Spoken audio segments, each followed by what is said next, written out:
독일에서 미국인 부모로부터 태어난 이디스 해밀턴은 매우 평범한 교사로 퇴직을 준비하면서 한 권의 책을 쓰기로 마음을 먹었습니다. 그것은 어릴 때부터 즐겨 읽었던 고대 그리스 신화의 비극 작품들을 모아서 독자들이 쉽게 이해할 수 있도록 정리하는 것이었습니다.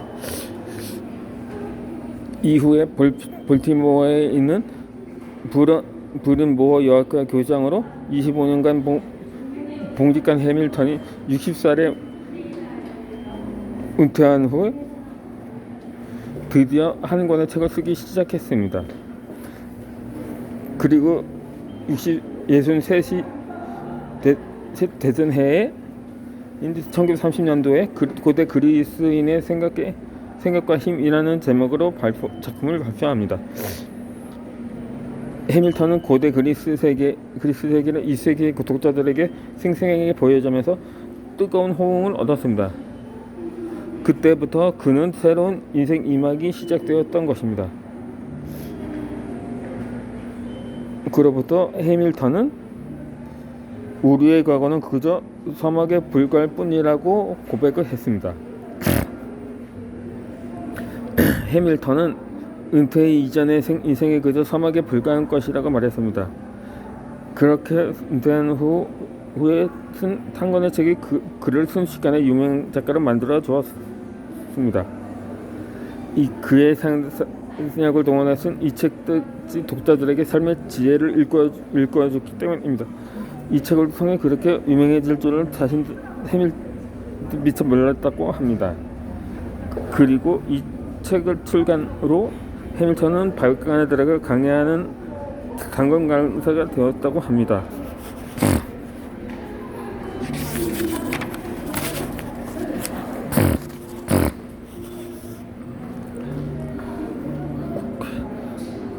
필자도 퇴직을 준비하면서 책 쓰기를 마음먹고 책을 시작했습니다. 한 권을 써보니 두 번째는 좀 더 쉬워졌습니다. 세 번째는 저서는 두 번째보다도 더욱 쉬워질 것이라는 생각에 제목을 정하고 목차를 잡아 지금도 쓰고 있습니다. 일찍이 해밀턴이 보여준 것처럼 은퇴 전에 그저 인생의 서막에 불과할 뿐입니다. 은퇴 이유가 내 생의 클라이맥스입니다. 내가 얼마나 가능성이 있고 잠재력이 숨어 있는지 확인하고 싶습니다. 그래서 은퇴 이후에 내 인생이 기대됩니다. 어디 나쁜 있겠는가요? 이 글을 읽는 당신도 자신이 어떤 인물인가를 보여주기를 바랍니다. 자신이 보여주기 위해서는 우선 책을 읽고 쓰기 바랍니다.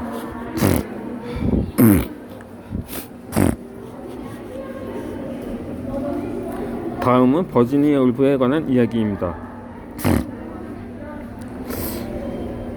버지니아 울프의 아버지는 케임브리지 대학교 교수였던 레슬리 스티븐입니다. 그는 영국 인명사전의 초대 편집장을 역임하기도 했습니다. 책을 좋아하는 버지니아 울프는 어린 시절부터 아버지의 서재에서 책을 읽었다고 합니다. 아버지는 자신은 젊은 둘째 딸을 자랑스러워했지만 후에 케임브리지 대학교에 들어가는 것은 반대했다고 합니다. 단지 여자라는 이유뿐이었습니다. 당시에만 해도 학교는 남자들이 가는 곳이라고 아버지는 못을 박았던 것입니다. 대신 딸들을 위해 가정교사를 두었고 수학은 자신이 직접 가르쳐주며 라틴어와 프랑스어와 역사는 어머니가 가르쳤습니다. 그러자 버지니아 울프는 이런 상황을 도저히 이해할 수 없었다고 합니다.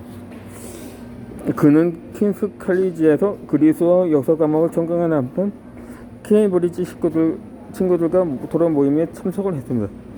이쯤 아버지는 암판장을 받고 투병 끝에 사망하게 됩니다. 이후 1904년부터는 버지니아 울프는 가디언과 타임스에 선평을 쓰기 시작하고 1907년에는 소설을 쓰기도 했습니다. 그 시기를 시작한 버지니아 울프는 위대한 작가가 되고 싶어 했습니다. 그는 글쓰기를 통해 아버지를 잃은 상실감과 죽음에 대한 공포를 서서히 극복해냈다고 합니다. 그리고 출판 기획자로 활동하면서 프레이트나 엘리엇 등과 결혼했습니다. 이때 작가적인 역량이 일취월장했다고 합니다.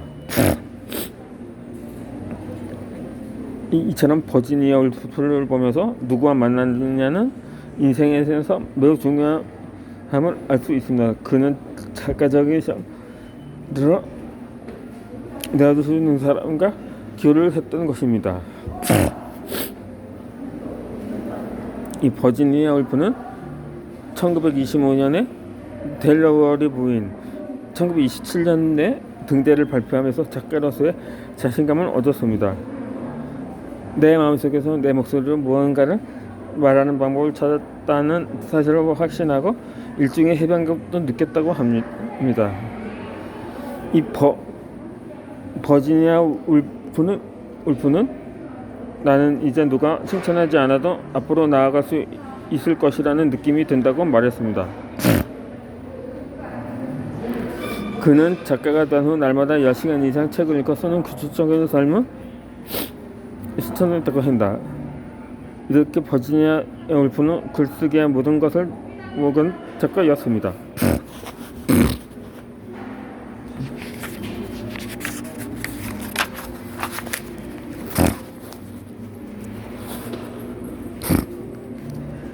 이렇듯 글을 쓰면서 진정 새로운 인생을 살아간 작가입니다. 그리고 다른 사람의 시선을 의식하는 삶이 아닌 온전히 자신의 삶을 살아간 작가였습니다. 그래서 초보 작가들은 독자들의 독서 소평에 귀 기울이는 경향이 있습니다. 나 또한 독자가 어떤 말을 할까 하고 귀를 쫑긋 세우면서 듣곤 했습니다. 긍정적인 독서평이 있는가 하면 그렇지 않은 평도 있습니다. 칼같이 예리하게 평을 해주는 독자는 나의 형제 자매들이었습니다.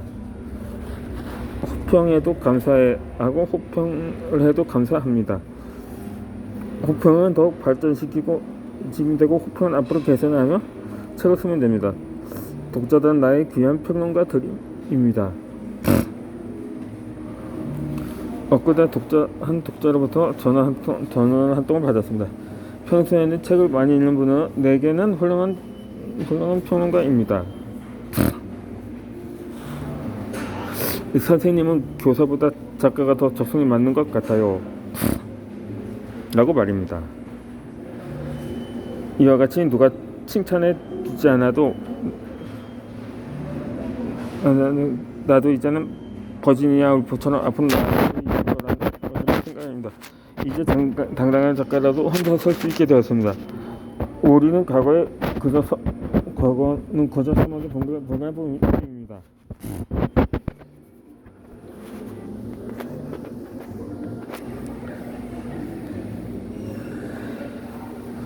이후로 작가 지명상 작가 제자들이 계속 늘어나기 시작했습니다.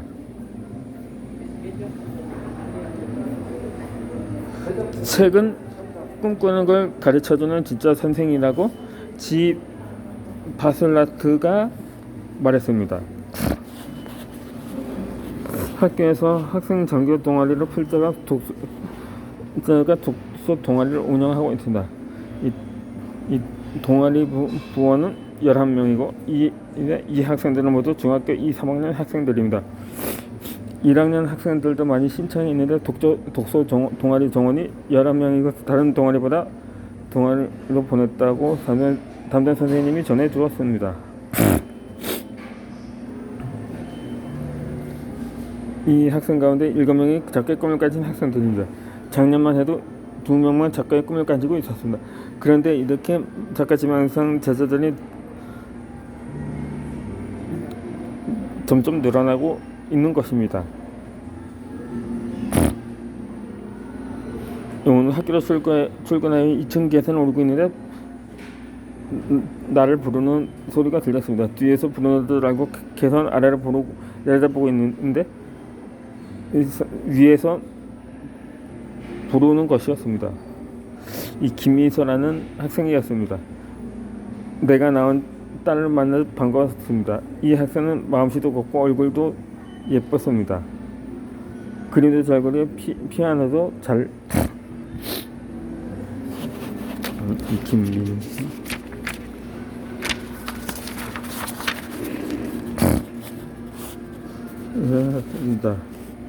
잘합니다. 한 달 전부터 이 학생과 더욱 가까워졌습니다. 한 달 전 학생들이 합정하는 한데 민서가 피아노를 치고 있었습니다. 얼마나 잘 치든지 내가 피아노 연주를 못하니 민서가 마냥 부러웠습니다. 그래서 만났을 때 칭찬해 주었습니다. 피아노 잘 치는 것이 꿈인데 너 연주 잘 하더라. 멋있었어.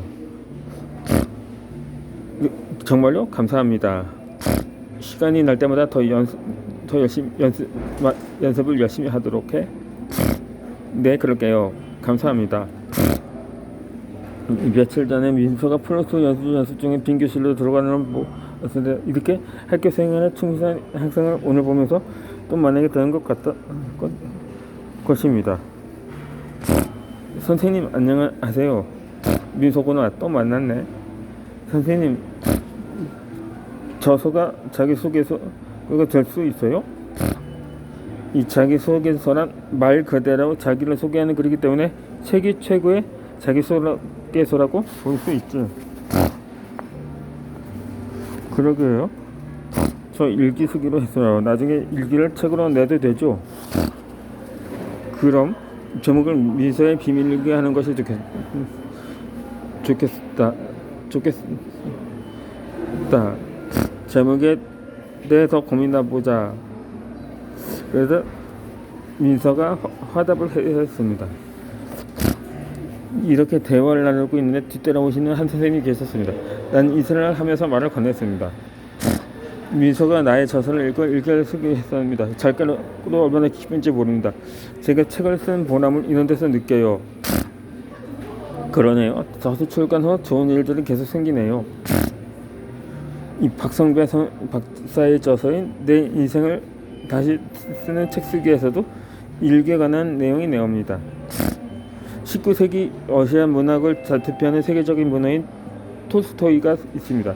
그는 1928년도에 태어나 19살 때인 1947년부터 63년 동안 일기를 썼다고 합니다. 그런데 어릴 때 부모를 잃고 친척집에서 불하게 자란 그가 위대한 문학가로 우뚝 설 수 있었던 것은 바로 일기를 쓴 덕분이라고 합니다. 그는 평생 일기를 쓰면서 자신이 내면을 글로 표현하는 훈련을 했습니다. 특히 그가 죽기 전 마지막 순례를 목적으로 수록해서 생겨가는 일기는 톨스토이의 비밀 일기라는 제목으로 2005년에 국내에서도 출간되었습니다.